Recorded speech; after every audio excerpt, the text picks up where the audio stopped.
ইলাহা ইল্লাল্লাহ লা ইলাহা লা ইলাহা লা ইলাহা ইল্লাল্লাহ লা ইলাহা ইল্লাল্লাহ।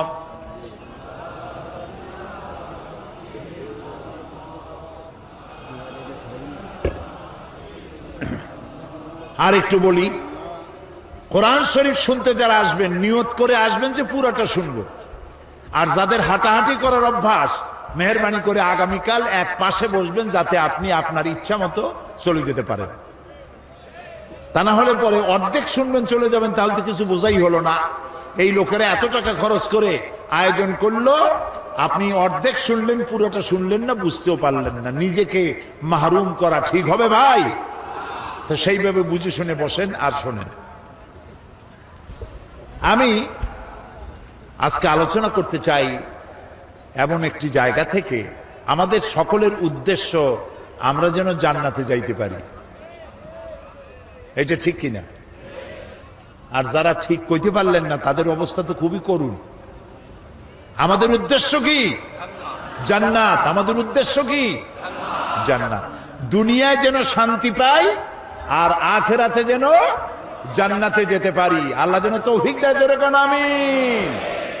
সেই জান্নাতে যাওয়ার জন্য আল্লাহ তাআলার পক্ষ থেকে কিছু ফর্মুলা দেওয়া আছে, সেই ফর্মুলায় আমরা প্রবেশ করি। পড়েন আমার সাথে সবাই। আউযু বিল্লাহি মিনাশ শাইতানির রাজীম। বিসমিল্লাহির রাহমানির রাহিম। পিছনে পিছনে পিছনে, তা নাহলে ওইদিকে লোকদের কষ্ট হবে।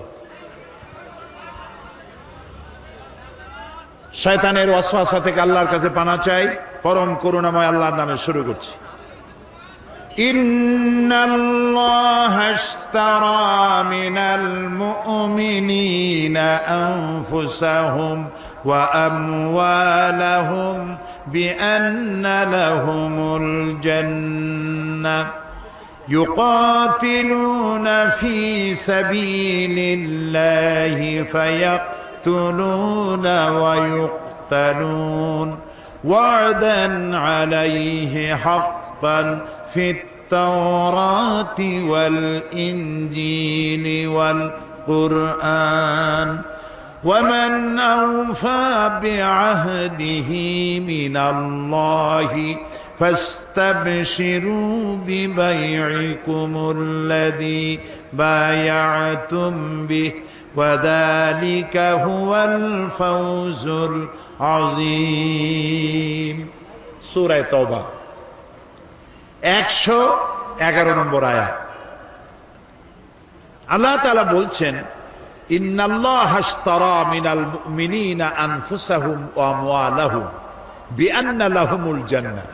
নিশ্চয়ই আল্লাহ তাআলা মুমিনের জান এবং মালকে খরিদ করে নিয়েছেন জান্নাতের বিনিময়। ইউকাতিলুনা ফি সাবিলিল্লাহ, তারা আল্লাহর রাস্তায় লড়াই করে। ফায়াকতুলুনা ওয়া ইউকতালুন, এই রাস্তায় তারা মরে এবং মারে। ওয়াদান আলাইহি হাক্কান ফিত তাওরাতি ওয়াল ইনজিলি ওয়াল কুরআন, এই মুমিনদের জন্য আল্লাহ যে জান্নাত দিবেন সেই ওয়াদা আল্লাহ ইতিপূর্বে তাওরাতে করেছেন, ইনজিলে করেছেন, আর এই কোরআনেও করলেন। ওয়াযালিকা ওয়ামান আওফা বিআহদিহি মিনাল্লাহ, আর আল্লাহর চাইতে ওয়াদা পূরণকারী কে হতে পারে? ফাস্তাবশিরু বিবাইকুমুল্লাযী বায়া'তুম বিহি, সুতরাং তোমরা যারা আল্লাহর সাথে এই অঙ্গীকার করতে পারলে তারা আনন্দ করো। এই অঙ্গীকার যে করতে পারলে, আল্লাহর সাথে যে চুক্তিবদ্ধ হতে পারলে, এজন্য আনন্দ করো। ওয়াযালিকা হুয়াল ফাওজুল আযীম, আর এটাই হলো সবথেকে বড় কামিয়াবি। সাদাকাল্লাহুল আযীম, আল্লাহ মহা সত্য বলেছেন। আলহামদুলিল্লাহ বলো। এ হলো তেলাওয়াতকৃত আয়াতের শাব্দিক তর্জমা। চলুন ব্যাখ্যায় যাই। আল্লাহ তাআলা বলছেন, ইন্নাল্লাহা আশতারা মিনাল মুমিনিনা আনফুসাহুম ওয়া আমওয়ালাহুম বিআন্না লাহুমুল জান্নাহ। আমি আমার মুমিনের জান এবং মালকে খরিদ করে নিয়েছি, বিনিময় কি দিছি? জান্নাত।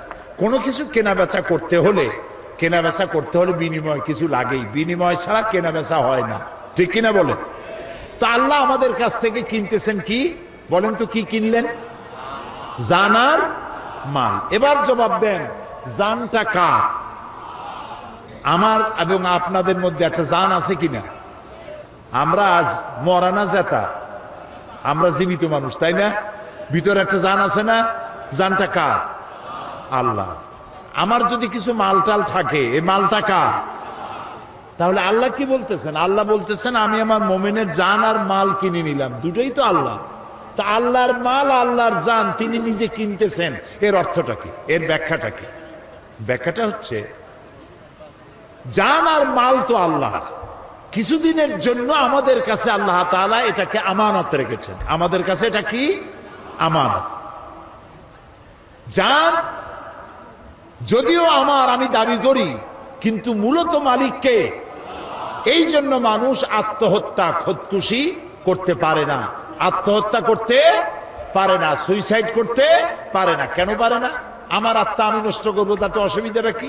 অসুবিধা হলো এই, আত্মা তোমার না, এটা আল্লাহ তাআলা তোমার মধ্যে আমানত রেখেছেন, এটাকে হত্যা করতে তুমি পারো না। যদি কেউ আত্মা হত্যা করে, চিরকাল জাহান্নামের ভিতরে থাকতে হবে। বলেন নাউযুবিল্লাহ। জীবনের প্রতি বিতৃষ্ণ হয়ে আত্মহত্যা কেউ করতে পারবে না, জায়েজ নাই, কারণ ওটা আল্লাহ। তাহলে আল্লাহ বলছেন আমি আমার মোমেন বান্দার জানও নিলাম, মানও নিলাম, কিনে নিলাম, দিলাম জান্নাত। কিনলেনটা কি?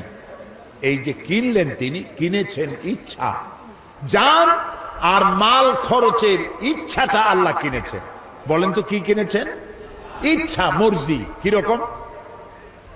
জানটা তো আল্লাহ। আল্লাহ রাব্বুল আলামিন বলেন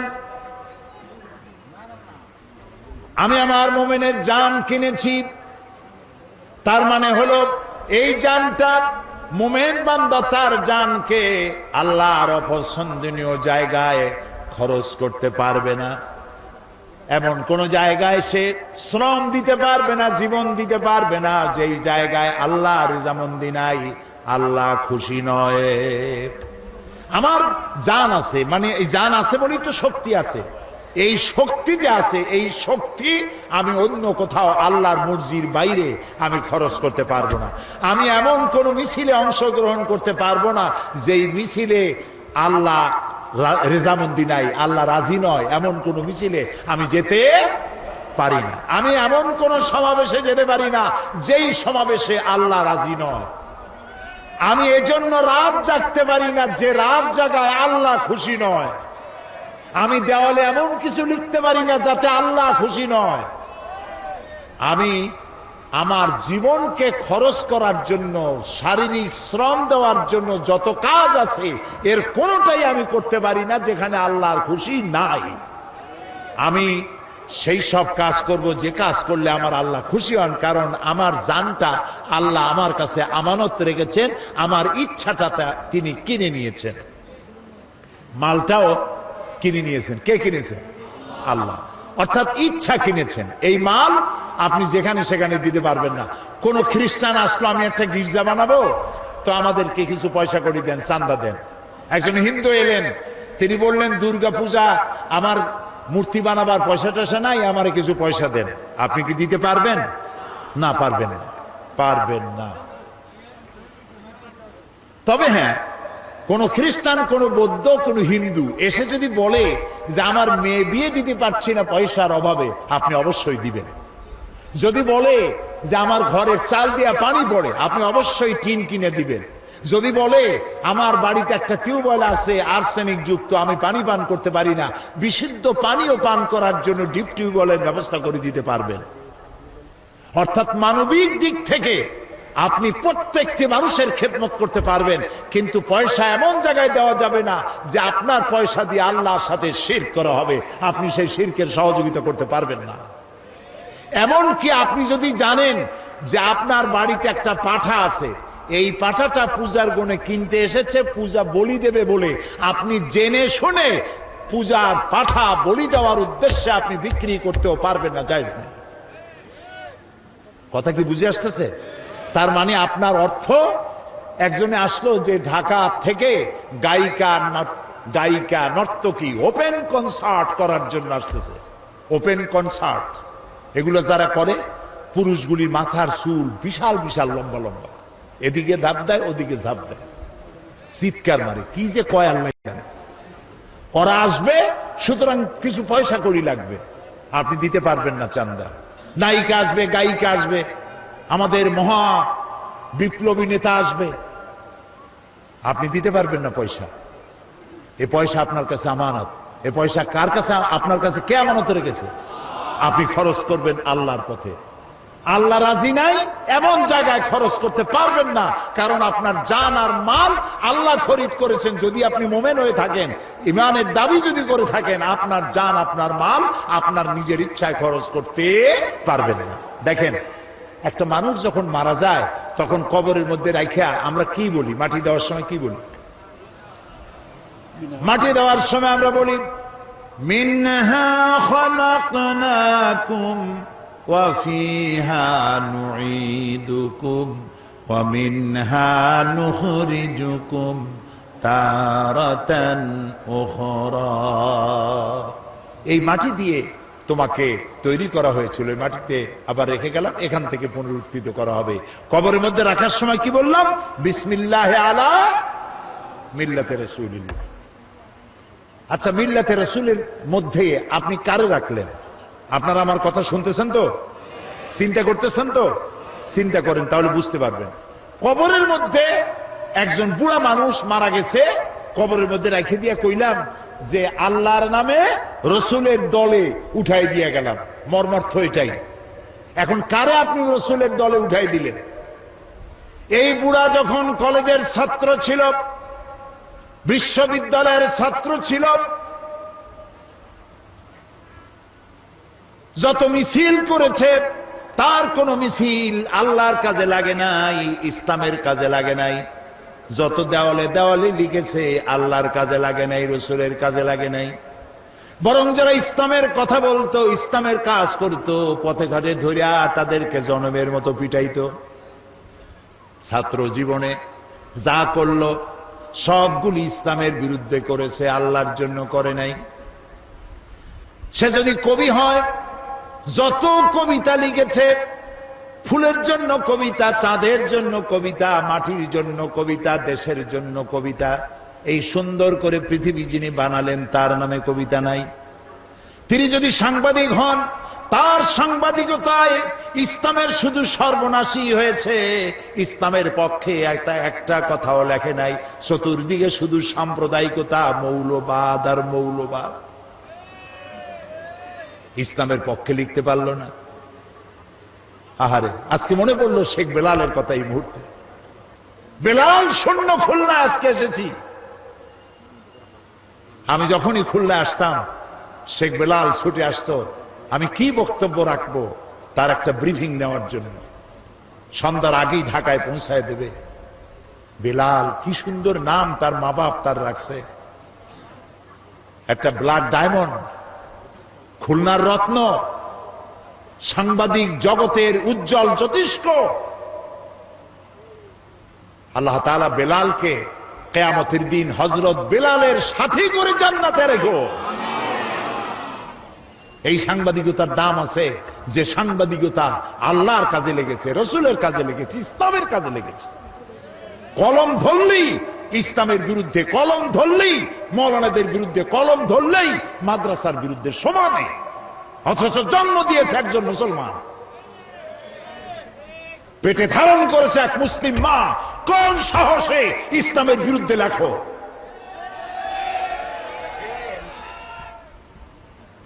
প্রিয় ভাই সব,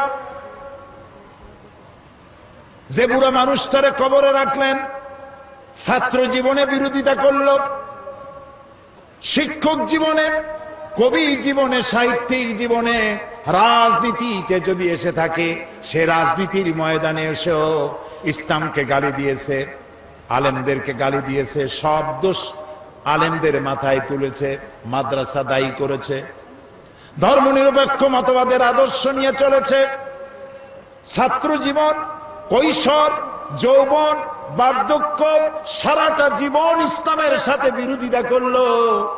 আর মরে যাওয়ার পর 2-4 জন মৌলবী এসে কোরআন পড়লো, তারপরে কবরে থুইয়া বললে বিসমিল্লাহ আলা মিল্লাতে রাসূলিল্লাহ।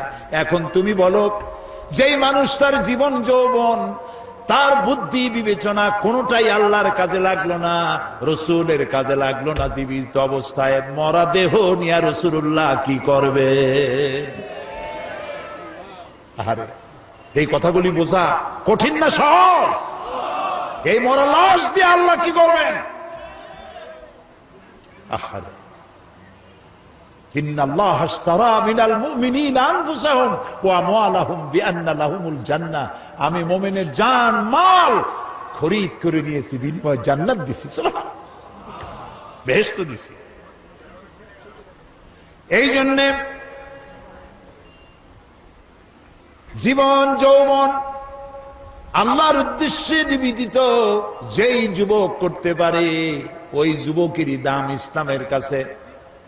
যুবকদের ব্যাপারে আল্লাহর নবী বলেছেন, যুবকদের জন্য কিয়ামতের মাঠে আরশের ছায়া ছাড়া কোনো ছায়া যেদিন থাকবে না, 7 শ্রেণীর লোকদেরকে আল্লাহ রব্বুল আলামিন আরশের নিচে ছায়া দেবে।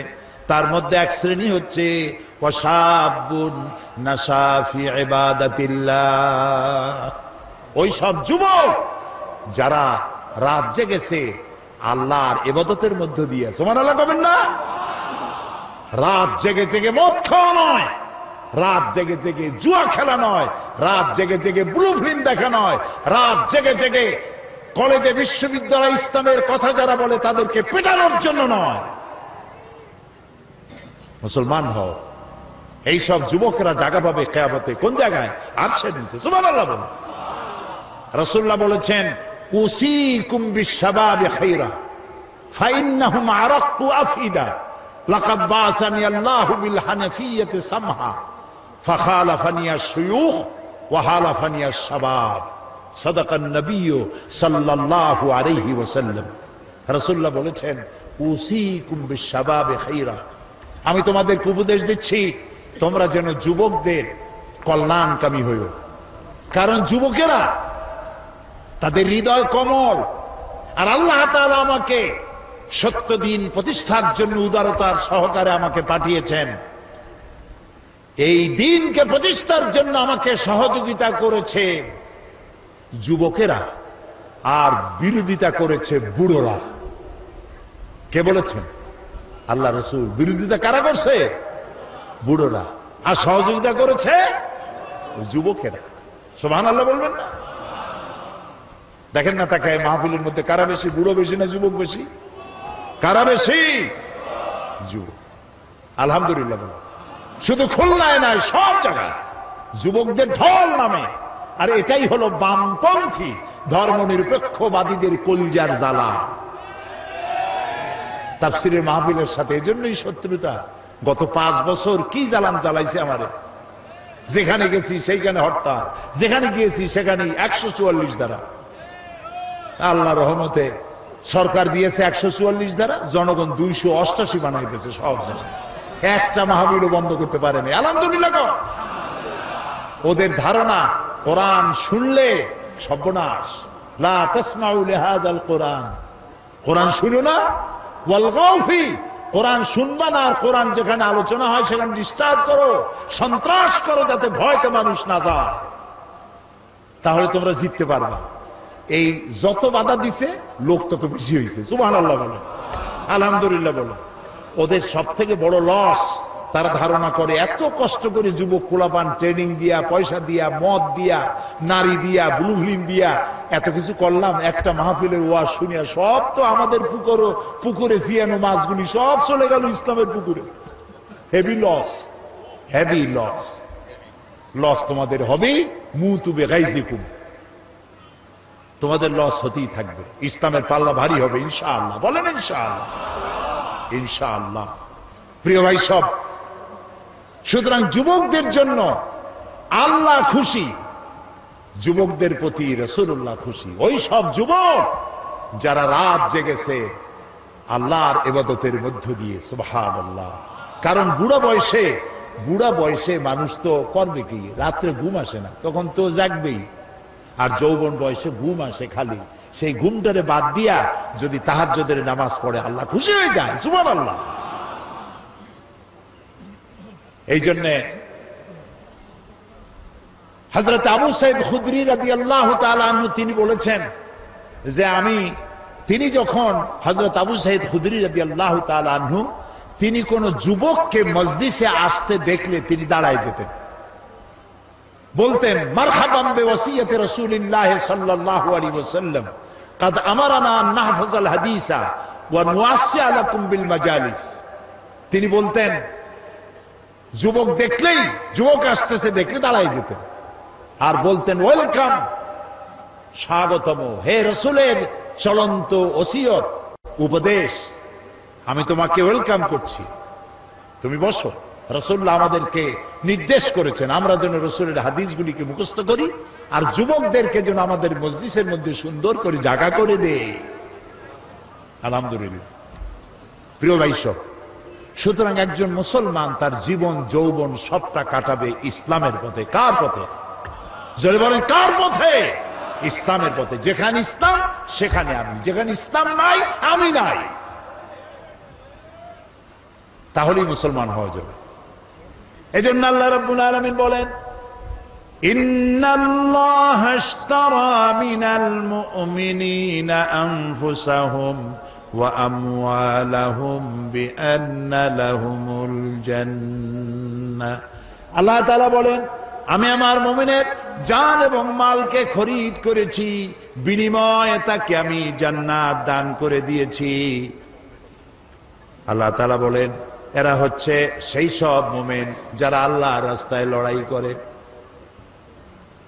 আল্লাযীনা আমানু ইউকাতিলুনা ফি সাবিলিল্লাহ, যারা ঈমানদার তারা লড়াই করে আল্লাহর পথে।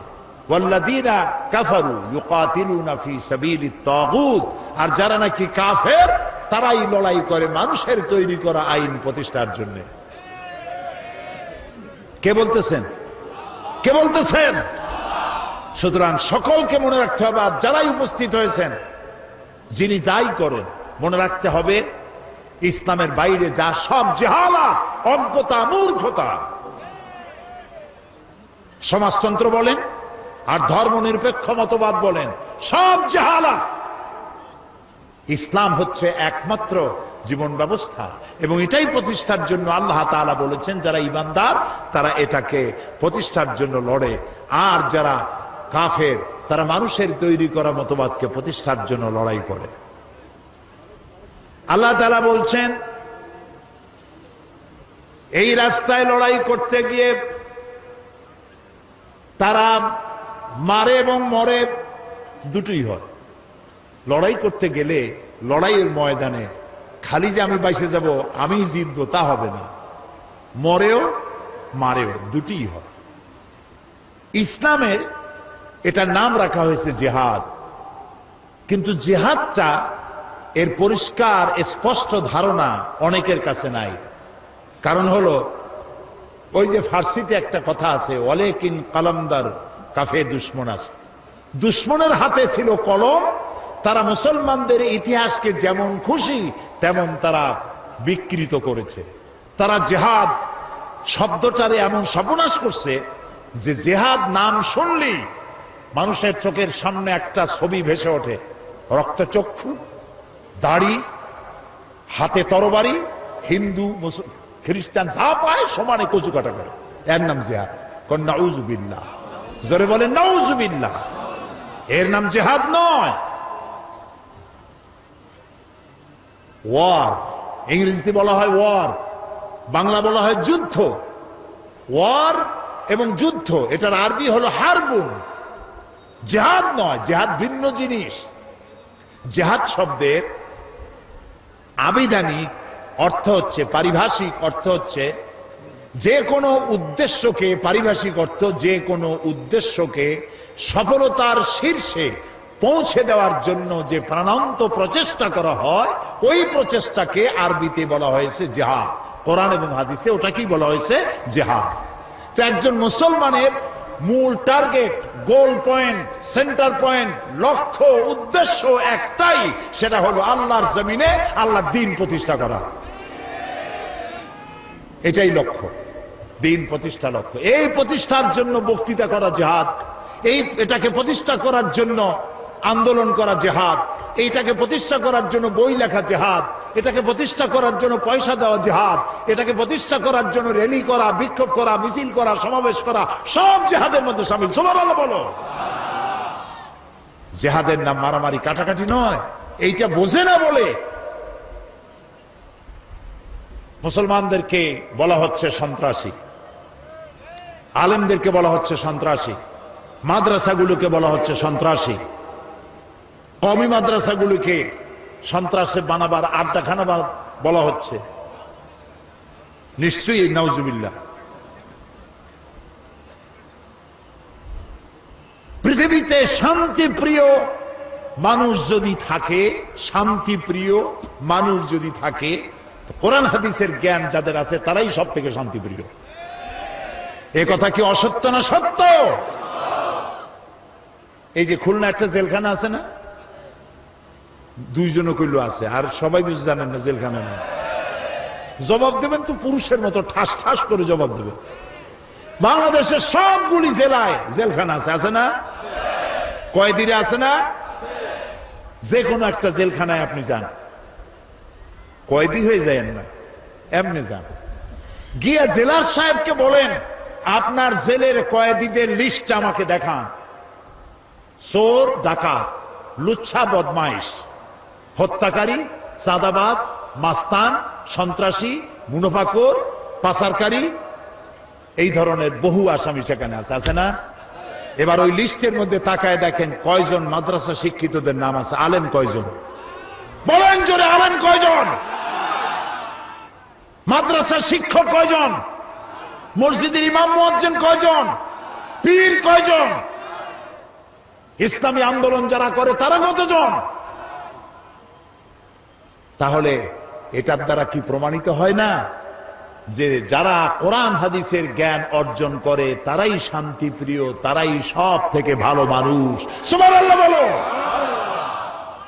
এই ভালো দিকে মানুষ যাতে আসতে না পারে, সেই জন্য আমাদের দেশের বামরা, যাদের সবগুলি হলো আকাম, এই বামেরা পত্রপত্রিকার মাধ্যমে সন্ত্রাস সন্ত্রাস সব জায়গায়, মাদ্রাসায় সন্ত্রাস খুঁজে বেড়ায়, আর খুঁজে বেড়ায় বাংলা ভাই, ইংরেজি ভাই, উর্দু ভাই, সব হাবিজাবি কি এর কি।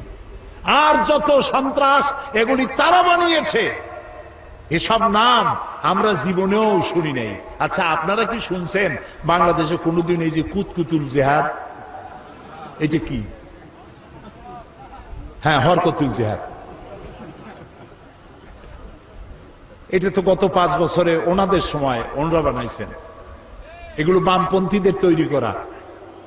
জামাতুল মুজাহিদিন, তারপরে জুমরাতুল মাসাকিন, আমরা জীবনেও এইসব নাম শুনিনি। আপনারা শুনছেন? বলেন শুনেছেন? শয়তান, শয়তান। আমরা তো পরিষ্কার বলেছি, সব সময় বলি, এদেশে ইসলামী আন্দোলন হিসেবে পরিচিত নয়, নতুন ভুইফোড় এই ধরনের হিজবুত তাহরীর, তারপরে কি কইলাম, জুমরাতুল মাসাকিন, জামাতুল মুজাহিদিন, আর কি তালেবান, যেখানে পাও গ্রেফতার করো, গরুর দড়ি দিয়ে বেঁধে পুলিশে সোপর্দ করে দাও। এগুলির সাথে দেশের মুসলমানদের সাথে, এদেশের পরিচিত ইসলামী আন্দোলনের সাথে কোন সম্পর্ক কোনো কালে ছিল না, আজও নাই। ইসলামের সাথে, মুসলমানদের সাথে সন্ত্রাসের কোন সম্পর্ক অতীতেও ছিল না, বর্তমানেও নাই। এই পৃথিবীতে সর্বপ্রথম সন্ত্রাসের বিরুদ্ধে দোয়া করেছেন আমার জাতির পিতা। কে আমার জাতির পিতা? এই বিষয়ের জন্য কোনোদিন প্যাঁচ লাগাবেন না। মুসলমানদের কাছে জাতির পিতা একজনই, সেই জাতির পিতা ইব্রাহিম আলাইহিস সালাম আল্লাহর ঘর বানালেন। আল্লাহর ঘর নির্মাণ করার পর হযরত ইব্রাহিম আলাইহিস সালাম আর হযরত ইসমাঈল আলাইহিস সালাম বাপ বেটা দুজনে আল্লাহর দরবারে হাত তুলে দোয়া করলেন, রব্বি জাল হাযাল বালাদা আমিনান, আয় আল্লাহ তাআলা এই শহরকে নিরাপত্তার শহর বানায়া দাও। নিরাপত্তা হচ্ছে সন্ত্রাসের বিপরীত কথা। সন্ত্রাসের বিপরীত নিরাপত্তা, নিরাপত্তার বিপরীত সন্ত্রাস। হযরত ইব্রাহিম আলাইহিস সালামের এই দোয়া কবুল হয়েছিল নাকি হয় নাই? বলেন সবাই। মোটেও দেরি হয় নাই। আল্লাহ তাআলা বলেছেন, ওমান দাখালাহু কানা আমিনান, যেই প্রবেশ করবে এই হারামে আমি তাকেই নিরাপত্তা দেব। সুবহানাল্লাহ বলো। দেখছেন নিরাপত্তা কারে কয়? যাই দেখে এসে। বুশের তো কপালে নাই। নন মুসলিম এন্ট্রি স্ট্রিক্টলি প্রহিবিটেড। যাদের কপালে আছে তারা যাইতে পারে। লক্ষ লক্ষ মুসলমান নরনারী এক জায়গায় চলাফেরা, এক ঘর, এক বাইতুল্লাহ শরীফ তাওয়াফ করতেছে, নামাজ পড়তেছে, মুজদালিফায় রাত কাটাচ্ছে। লক্ষ লক্ষ পুরুষ আর নারী এরকম উন্মুক্ত আকাশের নিচে সুবহানাল্লাহ কইতে ইচ্ছে করে না? ১৫০০ বছরের ইতিহাস নাই যেখানে কোনো মেয়ে লোক লাঞ্ছিত হয়েছে। সুবহানাল্লাহ বলবেন না?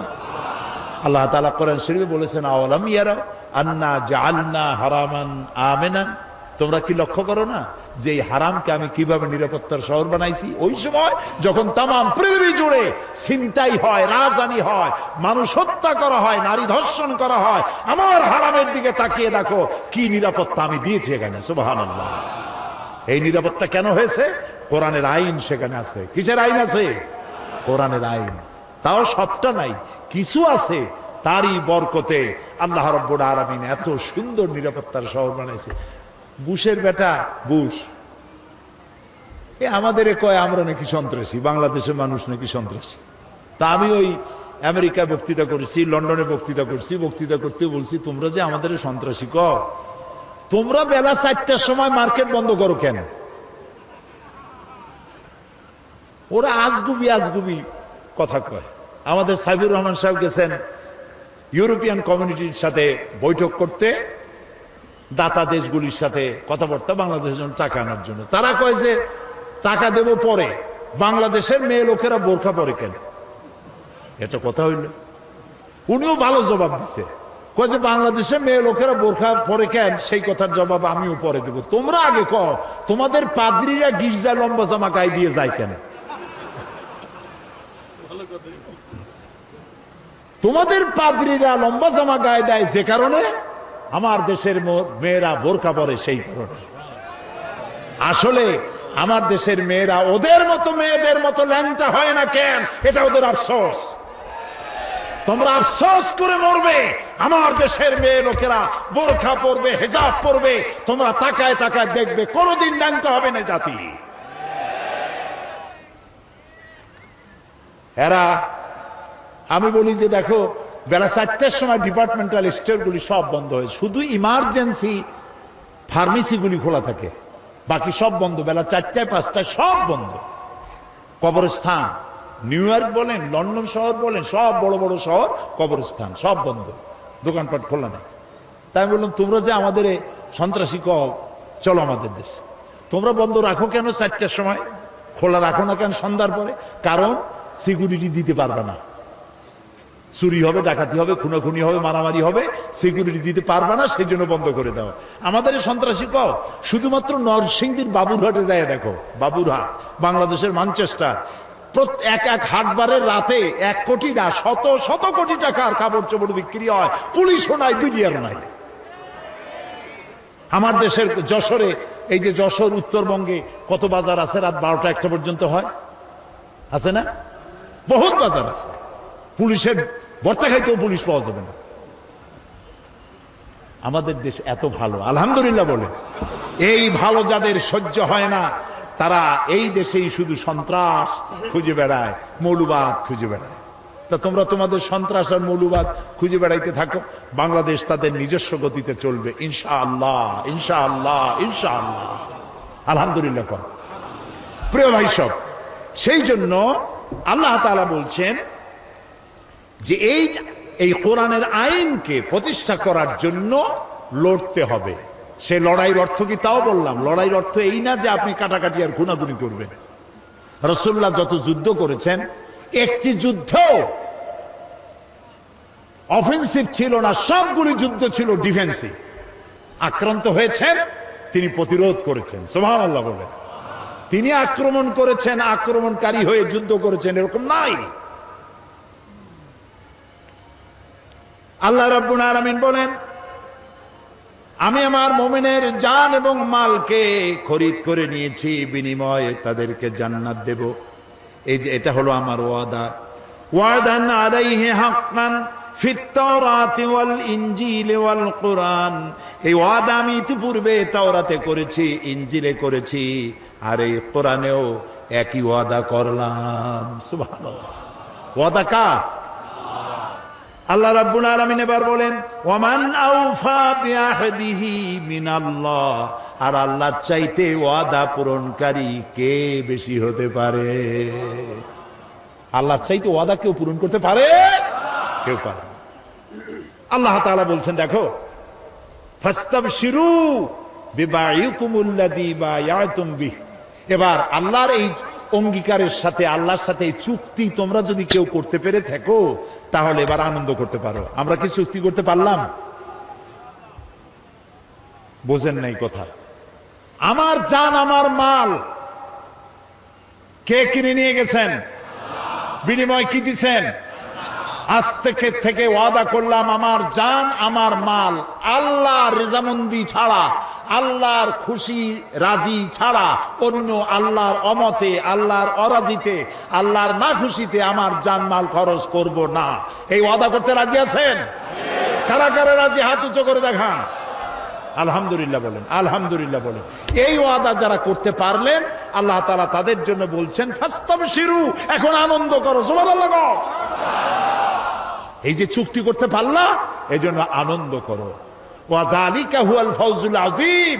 আর এটাই হলো চূড়ান্ত সাকসেস, বিরাট কামিয়াবি, চরম সফলতা। সুবহানাল্লাহ।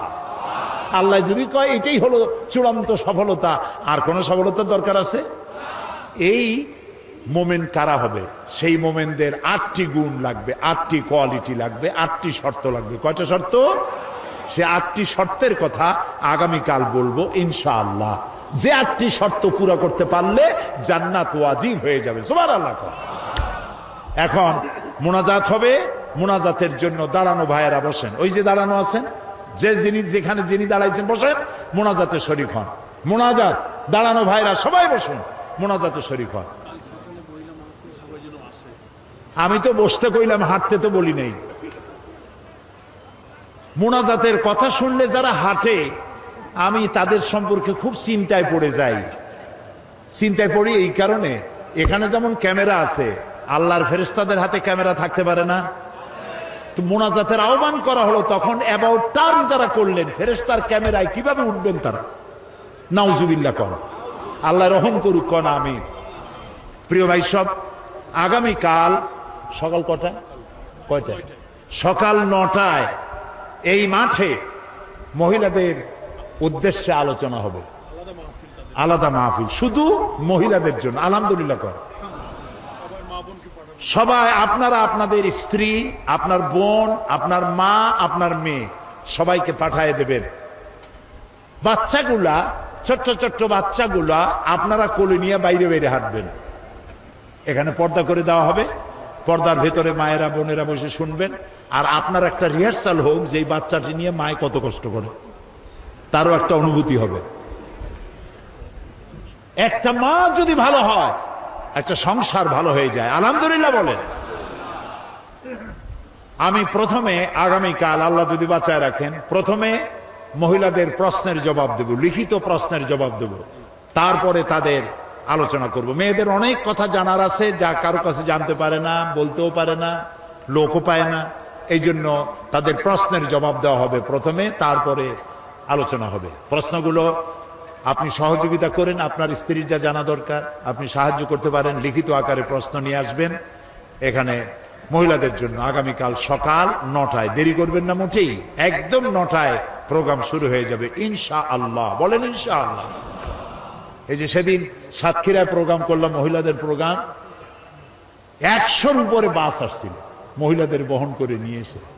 যখন মহিলাদের ছেড়ে দেওয়া হয়েছে, গোটা শহর বোরখার শহর হয়ে গেছে। যশোরও তাই হয়েছে, যশোরে আলহামদুলিল্লাহ। মা বোনদেরকে সম্মান দিতে হবে, তারা সম্মানের পাত্রী, তারা শুনতে পারেন না, এই জন্য তাদেরকে বিশেষভাবে শোনাতে হবে। আল্লাহ যেন তৌফিক দেন, বলেন আমিন। এরপরে এখানে বুক স্টল, বই মেলা হয়েছে, বহু বই এখানে এসেছে আলহামদুলিল্লাহ। বলে আমাদের কেনার অভ্যাস খুব কম, আল্লাহর হস্তে পাইতে পাইতে সর্বনাশ হয়ে গেছে। একটু কিনেন, কাজে লাগবে। এই যে কোরআন শরীফের কথা আমি বললাম, আপনি যদি কোরআন শরীফ নিজে কিনে পড়তেন তাহলে আপনি প্রত্যেকটা কথার জবাব দিতে পারতেন সাথে সাথে। সেই জন্য কোরআন শরীফের যে তাফসীরটা পড়লে কোরআন শরীফ বোঝার জন্য সব থেকে বেশি সহজ, ওইটার নাম তাফহিমুল কোরআন। বলেন তো নাম কি? মুখস্থ হয়ে যাক, জোরে কর, নাম কি? তাফহিমুল কোরআন। 19 খণ্ডে সমাপ্ত। মাত্র 1000 টাকা হাদিয়া। যদি পারেন পুরোটা কেনেন, না পারেন অর্ধেক কেনেন, না পারেন তার অর্ধেক কেনেন, না পারেন এক এক কপি কেনেন, তাও কেনেন, পড়া শুরু করে দেন। কোরআন বোঝা মুমিনের সব থেকে বড় কাজ। আর আল কোরআন একাডেমি লন্ডন, তারা কোরআন শরীফের সহজ সরল বাংলা অনুবাদ বের করেছে। এত সুন্দর অনুবাদ বাংলাদেশে আর আছে বলে আমার জানা নাই। এক পাশে আরবি টেক্সট, আর একদিকে বাংলা অনুবাদ, চমৎকার বাংলা অনুবাদ। আপনি কোথাও আটকে যাবেন না। 750 পৃষ্ঠার এত বড় একখানা কিতাব, মাত্র 100 টাকা হাদিয়া। আল কোরআন একাডেমি লন্ডন, তারা শুধুমাত্র প্রচারের জন্য এটা করেছে, এটা তারা লাভের জন্য করে নাই। আপনারা নিয়ে যাবেন। সেই সাথে আরো অনেক বই আসছে, বিশেষ করে কোরআন শরীফের তাফসীরে পর্যন্ত আমার যেগুলি বেরিয়েছে 4 খণ্ড বেরিয়েছে। এখানে যেটা এসছে তাফসীরে সাইদি সূরা লোকমান। সূরা লোকমানের মাত্র 2টা রুকু তাফসীর করেছিলাম চট্টগ্রামে 5 দিন। 2 রুকুর তাফসীর শুনে অর্ধ শত হিন্দু, খ্রিস্টান, বৌদ্ধ মঞ্চে এসে মুসলমান হয়ে গিয়েছিল। এটা হলো হযরত লোকমান হাকিমের তার নসিহত, যেগুলি আল্লাহ পছন্দ করে কোরআনে উঠাই দিয়েছেন। সুবহানাল্লাহ। এটিও এখানে আসছে তাফসীর সাইদি সূরা লোকমান। এছাড়া আরো অনেক বইপত্র আছে, এত নাম আমি বলে পারবো না। আপনারা ওখান থেকে যাওয়ার সময় প্রত্যেকে বই কিনে নিয়ে যাবেন। আর এই যে বিশাল আয়োজন তাফসীরুল কোরআন মাহফিলের সমাজ কল্যাণ পরিষদকে আপনারা কিছু সহযোগিতা সাহায্য করবেন। তাদের বোধহয় ড্রাম, টিন আর কি কি জানি আছে, আগামীকাল পকেটে করে পয়সা নিয়ে আসবেন তাদের দেওয়ার জন্য। আল্লাহ তৌফিক দান করুন, আমরা বলি আমিন। আপনারা নিজেরাও বই কিনবেন যাওয়ার সময়, আর আপনাদের স্ত্রীদের কাছে, মেয়ে লোকদের কাছে টাকা দিবেন, তারা যেন দেখে দেখে পছন্দ অনুযায়ী বইপত্র কিনে নিয়ে যেতে পারে। আল্লাহ তৌফিক দিক, বলেন আমিন। এখন মোনাজাত হবে, মোনাজাতের পরে আজান হবে, আজানের পরে বা জামাত এশার নামাজ পড়ে বাড়ি যাবেন। কালকেও এশার জন্য উজু নিয়ে টিয়ে টাইট হয়ে বসবেন, এশার জামাত আদায় করে তারপরে যাবেন। আল্লাহ তৌফিক দিক, কোন আমিন। ওয়াজ শুনে কি হবে যদি জামাতে নামাজ না পড়লাম? আল্লাহ সকলকে তৌফিক দিন, আল্লাহুম্মা আমিন। রব্বানা যালামনা আনফুসানা ওয়া ইন লাম তাগফির লানা ওয়া তারহামনা লানাকুনান্না মিনাল খাসিরিন। হায় আল্লাহ তাআলা, হাজার হাজার মুসলমান নরনারী দীর্ঘক্ষণ তোমার দ্বীনের কথা শুনেছি, কোরআনের কথা শুনেছি। আল্লাহ মেহেরবানি করে জিন্দেগীর গুনাহ আমাদের মাফ করে দাও। আমাদের মা বাপ মুরব্বী যারা কবরে শুয়ে আছেন, আল্লাহ তাআলা কবরগুলিকে জান্নাতের টুকরায় পরিণত করে দাও। রব্বির হামহুমা কামা রব্বায়ানি সগীরা, রব্বির হামহুমা কামা রব্বায়ানি সগীরা। হায় আল্লাহ তাআলা, তাম পৃথিবীতে মুসলমানেরা যত জায়গায় বিপদে আছে, আল্লাহ দয়া করে সমস্ত বিপদগ্রস্ত মুসলমানদের তুমি সাহায্যকারী হয়ে যাও। হায় আল্লাহ তাআলা, এ কোরআনের মাহফিলের আয়োজন যারা করেছেন আর শোনার জন্য যারা এসেছেন, হে আল্লাহ তাআলা কোরআন পড়ার, কোরআন বোঝার, কোরআন অনুযায়ী জীবন গড়ার তৌফিক আমাদেরকে দান করে দাও। হে আল্লাহ তাআলা, এই মুনাজাতের ভিতরে স্মরণ হলো, এই মাত্র কিছুদিন আগেই মাঠে জোহরের সময় তোমার এক বান্দার জানাজা আমরা পড়েছিলাম। আল্লাহ তাআলা শেখ বেলাল উদ্দিন, আল্লাহ তাআলা তুমি দয়া করে তার জিন্দেগীর সমস্ত গুনাহ খাতাগুলি মাফ করে শাহাদাতের দরজা নসিব করো। আল্লাহ তার মা বাপকে সবরুন জামিল দান করো, তার স্ত্রীকে সবরুন জামিল দান করো, তার আত্মীয় স্বজনকে সবরুন জামিল দান করো। আল্লাহ তাআলা এই শেখ বেলাল যে আদর্শে ছিলেন, তার সমস্ত সাংবাদিক ভাইদেরকে ওই আদর্শে উজ্জীবিত হয়ে চলার তৌফিক দান করে দাও। এই শূন্য স্থান আল্লাহ তাআলা দ্রুত তুমি পূরণ করার তৌফিক এখানে দান করে দাও রব্বুল আলামিন। ইসলামী সমাজ কল্যাণ পরিষদ যারা এই কোরআনের মাহফিলের আয়োজন করেছেন, এত সুন্দর লাইটিং করেছেন, তাদের দিল, তাদের জীবন কোরআনের আলো দিয়ে আলোকিত করে দাও আল্লাহ তাআলা। আগামীকাল এ মাহফিল শেষ হবে, সেজন্য আগামীকালের মাহফিল তুমি কামিয়াব করে দিও, পরিবেশ তৈরি করে দিও। মহিলা মাহফিল, পুরুষ মাহফিল, আল্লাহ তাআলা ইন্তজামের দায়িত্ব তোমার কুদরতে, আল্লাহ কুদরতের কাছে আমরা সুপর্দ করলাম। রব্বানা তাকাব্বাল মিন্না ইন্নাকা আনতাস সামিউল আলিম ওয়া তুব আলাইনা ইন্নাকা আনতাত তাওয়াবুর রহিম। সুবহানা রাব্বিকা রাব্বিল ইজ্জাতি আম্মা ইয়াসিফুন ওয়া সালামুন আলাল মুরসালিন আলহামদুলিল্লাহি রাব্বিল আলামিন। ওয়াজআল আখিরা কালামিনা ইনদাল মাউত লা ইলাহা ইল্লাল্লাহু মুহাম্মাদুর রাসূলুল্লাহ। আসসালামু আলাইকুম ওয়া রাহমাতুল্লাহ।